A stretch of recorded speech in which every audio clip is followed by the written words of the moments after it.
cousin. He got shot. He got shot through his windshield. Is he okay? How's he doing? Nah, he passed away a couple years ago. I mean, I wasn't really close to him, but I mean, he had a place in my heart though. My uncle, he was at a nightclub and he ended up getting shot in his arm, and then by that he ended up having a major heart attack as his hands that time that he passed away. I had a friend named Destiny Green. She was shot recently. I haven't really seen her since 3rd grade, but she was still a friend of mine, so it still hurt a little. Seeing clips there from last night's special, Through Their Eyes, Teens Talk Violence. And this morning we continue the conversation, and we're so happy to have Albany Mayor Kathy Sheehan and Police Chief Eric Hawkins with us from Albany. Our first guest actually into the studio in a long time, so we appreciate your time. Thank you for coming in. You both had a chance to watch that last night. Just quickly, what was your take after hearing these kids speak? Well, it confirmed a lot of what we thought.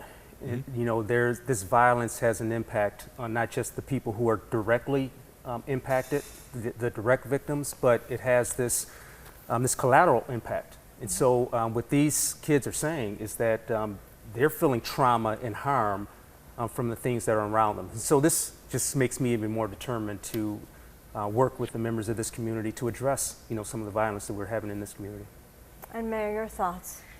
First of all, it was really brave of these young people to participate in this and to put themselves out there. Yes. And so I'm grateful to them for being willing to have this conversation, because what they were talking about, I'm sure there are many more young people who are thinking the same thing and maybe feeling as though they're the only ones. And so it is an impact that is far beyond the direct victims of gun violence. It has an impact in our community, and I say that every time we have gun violence in our community. When somebody picks up a gun, it is not just that individual that they may be having a disagreement with. It is going to have an impact on nieces, nephews, cousins, people that they don't even know. And that is why it is so harmful and so damaging. So you know the statistics, but for our viewers and some of what we mentioned last night in our special, in Albany alone, from June of 2020 to June of 2021, 4 teens 18 years old and younger died. 17 were shot in just that year span. Teens that we talked with last night, they weighed in. What can be done? What can the chief do? Police? What can the mayor do? So here's what 15-year-old Tiara Pittman had to say. So we'll play this real quick. I just feel like there's nothing they can do. Like, they've been trying out their best, I feel, but they could at least put a little bit more effort into trying to monitor the community and track down what's going on when it's happening. You can't exactly fully prevent.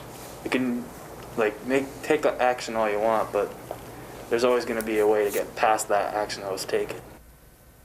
So what you heard there, because I know you're unable to hear that clip, so I'll just briefly explain. They're saying what more could be done. They say, maybe there needs to be more of an effort, trying to better monitor the community, track down what's going on. They acknowledge that you're working hard, and yet they're hoping that the community can be monitored better. And I hear this often when we do stories in Albany where people say, we want more of a police presence. First in Quail, the inner city, Pastor Charlie, who works so hard as a community leader all the time, saying, we need them right there on First and Quail. So what is the answer? Is it staffing a problem? What is the biggest hindrance here to getting more cops out there so they feel more protected? Well, what I heard from these kids is that they're a lot more sophisticated in their thinking that a lot of people give them credit for. They understand that this is not simply a police problem. And they want this community to rally around each other to address it. And so when we're talking about doing this, and police are a part of it, and we're doing what we should be doing. We just recently arrested 47 violent individuals, taking them off the street. That's going to have an impact in this community. But also, we understand that we can't do it alone. We have to work with our elected officials. We have to work with our community activists. We've got to work with other entities and institutions in this community. And we're doing that. And that was what was so impressive to me when I heard these kids talk. Yeah. They get it. And I think that, when they talk about monitoring the community, for some people that brings to mind police on the street, but it is also about reaching out when there is a problem early on. Many of these shootings result from things that people in the community know about. They know that Right. there is something that is going on. And so having better ways of being able to reach out with community interveners. We have SNUG, which is Violence Interrupters, reaching out to SNUG. They're right there on the corner of Henry Johnson Boulevard and Clinton. Reaching out to them as a resource to say, hey, there's something brewing here. Maybe we as a community can step in and prevent this violence from happening. So you clearly both want the same thing, right? You want safer streets, you want safer communities. Are you on the same page when it comes to accomplishing that? And do you feel like you have the full support of City Hall in doing what you need to do? Absolutely. You know, the mayor and the rest of the elected officials in this community, they fully support law enforcement. We have the resources that we need to get the job done. Now, it's a complicated problem, and you know, it's complicated solutions, obviously, but we're making progress. And I think that's the message that we've got to get to not just these kids, but to this entire community. We had a very, very challenging year last year.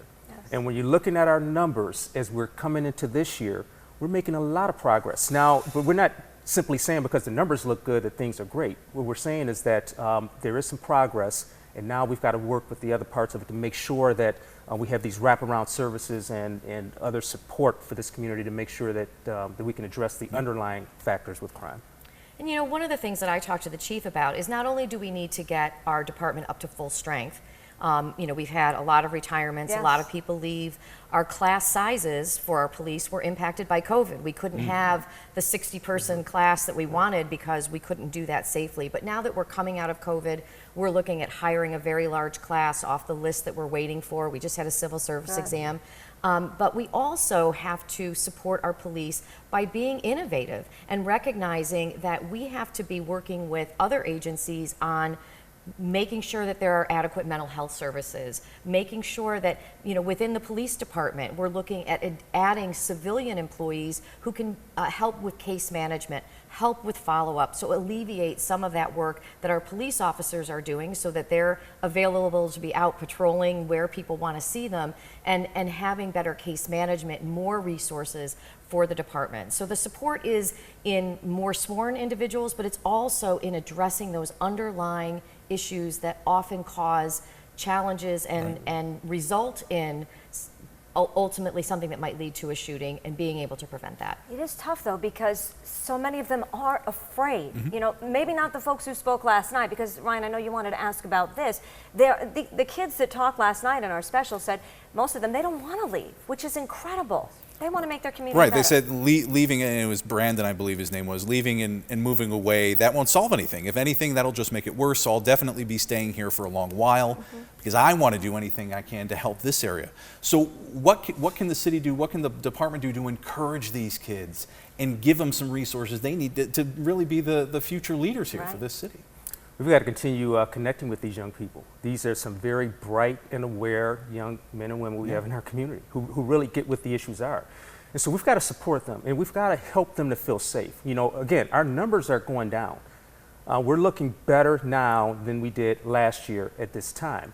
But we've got to work with the perception of crime and the fear of crime. And so we've got to continue connecting with them, continue sharing with them what we're doing and what we're planning on doing, and moreover, having those young men and women be a part of the solution, giving us ideas. Yes. They want to be, and I think that was the most encouraging thing to come out of the special last And night. it really was great to hear what they had to say. You know, this is a challenge that exists across the country. Yes. It's really not something that anyone can run away from. You know, and to have young people like this in our community, I think, you know, that's one of the things that we're really fortunate about in Albany. You know, we have organizations like the Boys and Girls Clubs and others, and you know, we're focusing on ensuring that we can help them build capacity so that they can serve even more young people. We have some great programs planned this summer, our summer youth employment program. And so we really work with young people to not just give them a job for the summer, but to help them see themselves in their future, to help them see why it's important for them to stay engaged, stay in school,